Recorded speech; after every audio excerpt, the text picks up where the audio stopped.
ఇక్కడ నియోడెక్స్ 40 పౌడర్ని మీకు కోడి పిల్లలు కానీ ఉన్నట్లయితే ఆ కోడి పిల్లలు 2 months కానీ 3 months కానీ బిలో ఉండి 1 month నుంచి అవి రెక్కలు ఏలేసి బొచ్చరించుకోవడం, లేదా చలికాలంలో ఇవి బాగా డల్ అయిపోయి కోడి పిల్లలు బాగా ఉబ్బినట్టుండి, లేదా బ్యాక్ అటు బాత్రూమ్ బ్యాక్ సైడ్ నల్లగా వచ్చి అది మొత్తం తగులుకుపోతుంది బాత్రూమ్ అంతా.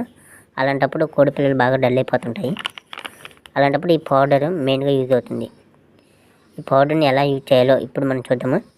ఇక్కడ మీకు కనిపిస్తుంది కదా, ఈ సివియర్ ఇన్ఫెక్షన్ ఉన్నప్పుడు 5 liters వాటర్లో 1 gram యూజ్ చేయాలి. అలాగే 4-5 రోజులు కానీ ఈ నియోడెక్స్ 40 పౌడర్ని కానీ యూజ్ చేసినట్లయితే మనకు ఖచ్చితంగా కోడి పిల్లలు అనేవి రికవరీ అవుతాయి.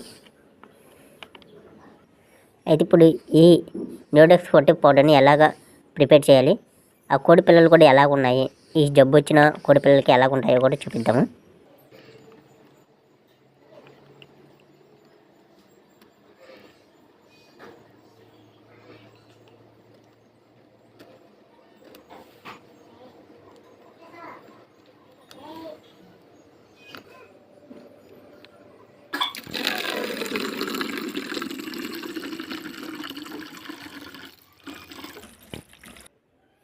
నేను 1 gram తీసుకోలేదు, జస్ట్ అంచనా ప్రకారం నేను తీసుకొని 1 liter వాటర్ ప్రిపేర్ చేసుకున్నాను ఈ విధంగా.